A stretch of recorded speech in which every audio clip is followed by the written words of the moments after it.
AITA for humbling my girlfriend for calling me a lapdog to her friends? The problem didn't just pop up overnight. It really started small, with things I chose to ignore at first. There was a definite pattern, but I tried to convince myself it was nothing. Every time we were with her friends, Jenna transformed. It wasn't subtle. The switch was instant, almost automatic. She would go from being the sweet, easygoing person I knew to someone who fired off a constant stream of jokes, sarcastic remarks, and put-downs that, looking back, were just plain disrespectful. The worst part wasn't the tone, but the fact that I was always the target. In the beginning, I told myself it was just her way of fitting in. Her friends have always been this group of very assertive, confident women with a sharp, sometimes cutting, sense of humor. I figured maybe Jenna was just turning it up a notch so she wouldn't seem quiet or too nice around them. I kept telling myself not to take it personally. I now know that was a massive mistake. The first incident that's burned into my memory happened at a get-together at one of her friends' places.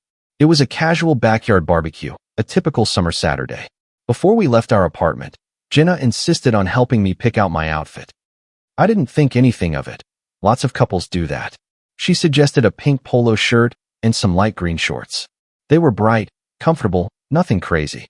I thought it matched the relaxed vibe, but the second we walked through the gate, something felt off. I noticed the looks. First, it was just stifled smirks, then outright chuckles. Her friends started pointing at my clothes and whispering. I was totally confused, with no idea what was so funny. Then Jenna, laughing right along with them, announced to everyone, "See? I told you guys he'd wear whatever I pick out." I turned him into Patrick Star for the day. The whole group erupted in laughter. I just stood there, frozen, unsure how to react. At that moment, I just wrote it off as a dumb joke. I forced a smile. I acted like it didn't bother me. I thought it wasn't worth making a scene over something so silly. Today, I realized that was the exact moment I should have drawn a line in the sand. After that, the comments didn't stop. In fact, they got more frequent and more personal. It wasn't just about my clothes anymore. They started to target the dynamic of our relationship. At another party, while everyone was hanging out on the patio, Jenna dramatically flopped into a deck chair and sighed. Loudly, she said, "I'm so exhausted from dancing. Good thing I have my own personal assistant at home. Liam does literally anything I ask him to." A few of her friends laughed, while others nodded like it was something to be admired. This time, the discomfort hit differently. It didn't feel like a harmless joke. It was like she was painting me as someone with no agency, as if my only purpose was to serve her. Still, I stayed quiet. I convinced myself I was overthinking it, that she didn't mean it that way. A few weeks later, the comment that really started to get to me came up. We were all together again, this time with some of the other boyfriends there. Jenna, after a couple of glasses of wine, said, "You girls need to train your boyfriends like I've trained mine. Men need a woman to give them direction. Without us, they're just like lost puppies." I didn't laugh that time. Nobody looked at me directly, but I could feel the energy in the room shift. A couple of the other guys just looked down at their drinks. I felt more than just embarrassed. I felt a surge of anger, not just at the comment, but at the dawning realization that, for her, making me look small was her way of looking big in front of her friends. The breaking point came at one of the last parties we went to together. One of the guys, Mark, mentioned he was planning his bachelor party. He made it clear it wasn't going to be anything crazy, just a quiet weekend back in his hometown. He said his dad could let them use their family cabin, and they were planning on doing some hiking, a big barbecue, and maybe some fly fishing, which was a tradition for them. The idea of fly fishing caught my interest. I'd always wanted to learn, but never had the chance. When they asked if I was in, I said yeah, that sounded like a great time. I barely got the words out before Jenna cut in. "Of course you're not going. Who knows what kind of trouble you'd get into out there." The air went still. Nobody laughed. People exchanged awkward glances. I felt a mix of shock and rage. I tried to stay calm and repeated that I was just interested in the fishing, that I'd always wanted to try it. She raised her voice, not caring that everyone was listening. "You're not going, and that's final. I wear the pants in this relationship, so just drop it." A few friends gave a nervous laugh. The other guys were visibly uncomfortable. I couldn't hide my irritation anymore. Before I could say anything, she shifted her tone completely. "Babe, I'm just teasing, but seriously, you're not going. I just worry something might happen to you." For me, it was way past a joke. Something had snapped. I felt completely exposed, treated like a kid who couldn't make his own decisions. Later that night, as things were winding down, I did something I now see was impulsive, but it was also very revealing. I finished my beer and said out loud, "Jenna, grab me another beer." She looked at me, surprised.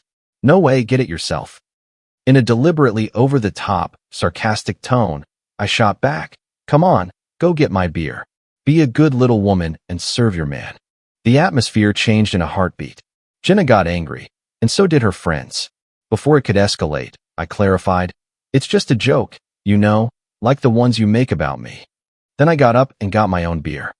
When I came back, I overheard them talking, not even trying to be quiet, about how it was textbook sexism, that Jenna should be careful, that my true colors were showing, and that in this day and age those kinds of jokes weren't funny. No one brought up her jokes. No one mentioned the context. Suddenly, I was the only one who had crossed a line. On the drive home, Jenna laid into me nonstop. She called me sexist and disrespectful and said I had humiliated her in front of her friends. I tried to explain that I had simply used the exact same kind of humor she'd been directing at me for months. She refused to hear it. Tired of fighting, I proposed a simple solution. We needed a truce. No more jokes at my expense in front of people.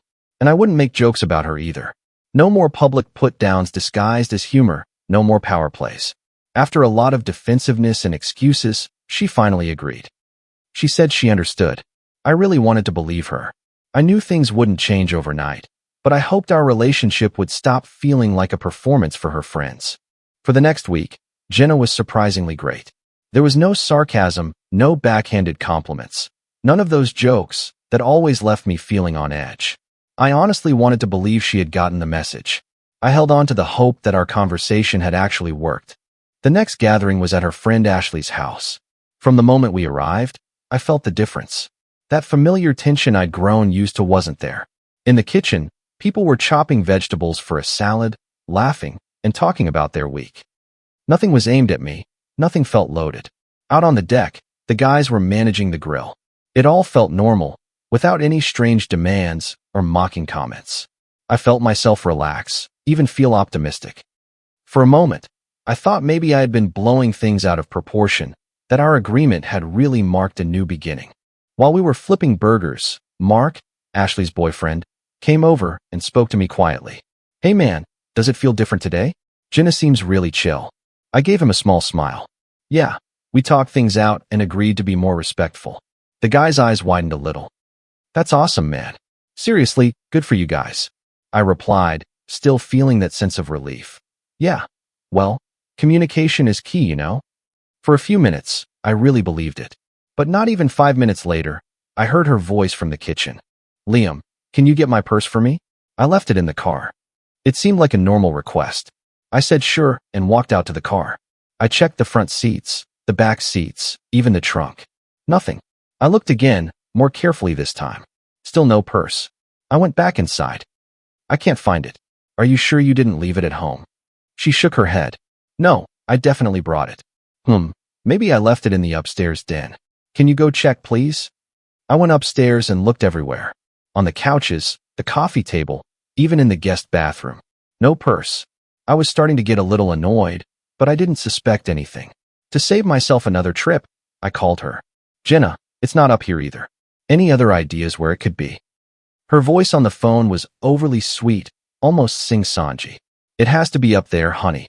Look again, keep looking." As she was talking, I could hear stifled giggles in the background, the kind people make when they're trying not to be heard. That's when it hit me. That sick feeling I knew all too well. I walked down the stairs with a knot in my stomach.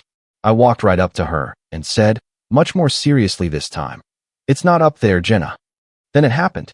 She let out a huge, theatrical laugh, reached behind her back, and produced the purse like a magician. "It was right here the whole time. You need to work on that sniffer, my little puppy." The room exploded with laughter. Her friends were practically bent over. Jenna, still laughing, looked at them and added, "See? I told you he does anything I ask. My poor little boyfriend." In that single moment, I felt something inside me just shatter. It wasn't instant rage.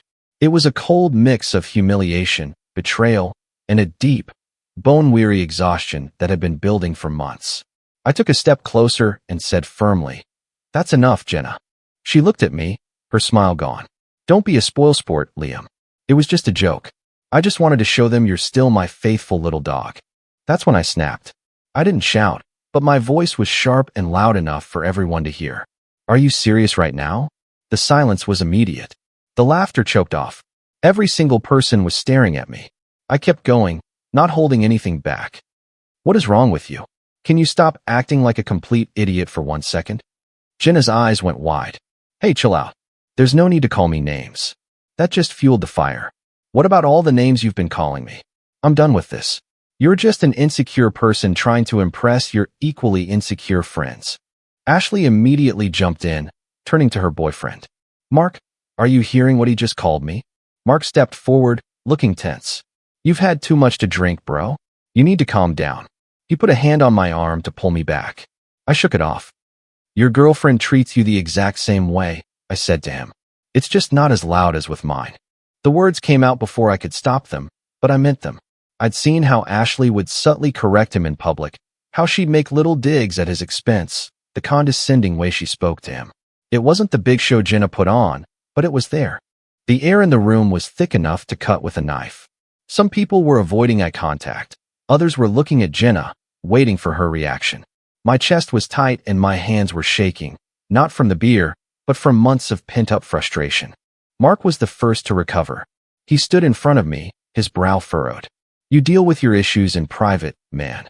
You don't insult my girlfriend in front of everyone." I just looked at him, exhausted. "That's right. Show her you'll defend her," I said. "You're a faithful little dog, too." He tensed up, ready to argue.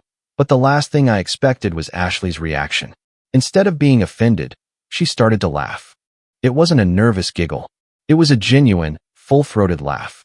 Mark turned to her, completely bewildered. "What are you laughing at? I'm standing up for you." She kept laughing for a second more before she said, "I don't know. It was just kind of funny." That completely deflated him. He looked at her like he was seeing her for the first time, then back at me with a bitter expression. "You know what? Maybe you're not wrong," he said quietly, but with a real sense of hurt. "Yeah, maybe she is an idiot." And with that, he grabbed his keys and walked out, the screen door slamming behind him. For a few seconds, nobody moved. The silence was heavy and awkward. Then Ashley, as if nothing major had just happened, looked at Jenna and said, "Jenna, you need to get your boyfriend under control. He just made mine leave." That one sentence was all it took. My blood was boiling.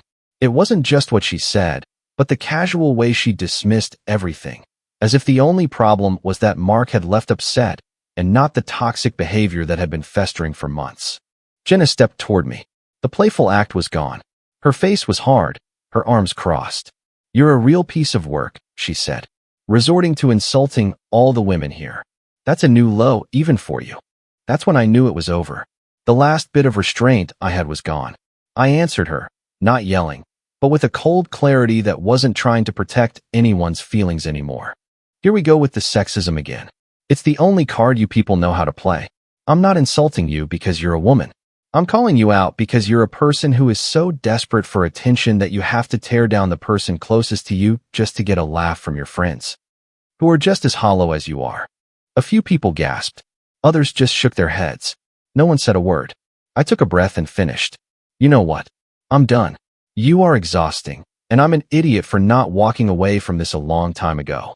I didn't wait for a response. I didn't want to hear another excuse or another label. I grabbed my keys and my jacket and headed for the door. I could feel their eyes on my back, but I didn't care anymore. All I wanted was to be out of there. The cool night air hit me as I stepped outside. My heart was pounding and my hands were still shaking. I walked straight to my car. Just as I was about to open the door, I heard her behind me. "Liam, wait," Jenna called out. I didn't stop. I got in and put the key in the ignition. She caught up just as I was closing the door. "Please, I'm sorry. I went too far. I know I did. It was a stupid joke. It got out of control. I didn't want it to end like this." I started the engine. She stood in front of the car, forcing me to stop. "Liam, let's just talk. Don't leave like this." I looked her in the eye, and for the first time in a long time, I didn't feel any guilt or any need to explain myself. "We already talked," I told her, "and nothing changed." She slowly stepped out of the way. I pulled away without looking back. I didn't want to see if she was crying. I didn't want to hear any more empty promises. The drive home felt like it took hours. I kept replaying every scene, every comment, every laugh at my expense. I finally understood this wasn't just one bad fight. It was the inevitable end to months of me accepting things I never should have. I got to the apartment we shared. I cut the engine and just sat in the quiet darkness for a moment. I went inside and dropped my keys on the counter. The second I walked in, I knew I couldn't spend another night there. The whole place felt heavy, like the walls remembered every time I had bitten my tongue when I should have spoken up, every time I told myself I was overreacting. I went straight to the bedroom, opened the closet, and started grabbing my things, some clothes, my laptop, my passport, my chargers. I just stuffed everything into a duffel bag. I didn't want to think, didn't want to give myself a chance to second-guess my decision. As I was packing, a strange realization washed over me. I wasn't sad. I was exhausted, yes, but I also felt a profound sense of relief, the kind you get when you finally admit a difficult truth to yourself. I left without a second look and drove to my parents' house. It was late, but they let me in without asking too many questions. They gave me the guest room, a clean bed, and most importantly, quiet. That silence did more for me than any conversation could have. The next morning, I saw a string of missed calls and texts from Jenna. I didn't open them right away. I needed to decide if I even wanted to hear from her. I decided I didn't. Not because I had nothing left to say, but because everything important had already been said. Then she called again. I let it go to voicemail. A second time. I ignored it. Finally, a text came through saying we had to talk in person, that last night was a mess, and it wasn't fair to end our relationship this way. I sent back a single, blunt message. I told her I didn't want to see her, that there was nothing left to talk about, and that I wanted her to leave me alone. I wasn't trying to be nice anymore. Hours later, her response came. It was a novel. She called me weak and pathetic. She demanded to know how I could just abandon her, calling me irresponsible. She accused me of running away from my problems instead of facing them like a man. According to her, this whole thing just proved I was an insecure guy with a fragile ego, unable to handle a woman who was more successful and confident than me. I read the entire message, and I didn't feel anger or guilt. I felt clarity. For the first time, I saw that I hadn't been her partner. I had been her prop. I was a tool to make her look good, a reliable accessory, the perfect punchline for her jokes. As long as I played my part, things were fine. The moment I set a real boundary, I was no longer a boyfriend, I was the enemy. I didn't reply. I just blocked her number. That same day, I sat on my parents' back porch and thought about everything. I asked myself at what point I had confused being patient with being a doormat, at what point I started to believe that respect was something you had to negotiate for. I had to admit the uncomfortable truth. I had allowed it to happen. Not because I liked it, but because I was afraid of losing her. I thought that if I stood up for myself, she would leave. And when I finally did, our relationship shattered. Not because I was wrong, but because it could only exist as long as I was silent. I realized that respect isn't just about not yelling or getting physical. It's also about not belittling someone, not diminishing them, and not using them as a stepping stone for your own social standing. And I learned something even harder. A relationship where one person has to shrink for the other to shine isn't a partnership. It's a power imbalance. I don't see myself as a victim or a hero. I made my share of mistakes. I stayed when I should have left. But at least this time, I chose not to stay quiet. I learned a hard lesson. Now I know one thing for sure. I never again want to be with someone who needs to put others down to feel big. I don't want someone who mistakes control for affection, or who thinks being the boss is a sign of a healthy relationship. And most of all, I never want to be that guy again, the one who forces a smile at a joke that stings, just to keep the peace. Maybe some people will think I overreacted. Others might say I waited too long. They might be right. But for me, that moment was the closure I needed. It was the boundary I finally had the courage to set. I've learned that setting boundaries doesn't always mean fighting back or trying to win an argument. Sometimes, it just means walking away with your dignity from a place you never should have been. Comment. I hope this story gives you a moment to reflect on the quiet strength it takes to choose yourself. Setting boundaries is not an act of aggression. It is a profound act of self-respect. True kindness must always begin with the kindness you show yourself. We cannot control how others act, but we are always responsible for what we choose to accept. Sometimes, the most powerful statement you can make is to quietly walk away from a table where respect is no longer being served. Healing often starts the moment you decide your peace is more important than being understood by those committed to misunderstanding you. Surround yourself with people who celebrate you, not just tolerate you. Your worth is not up for debate or negotiation. Take care of your heart, and know that you deserve relationships that build you up.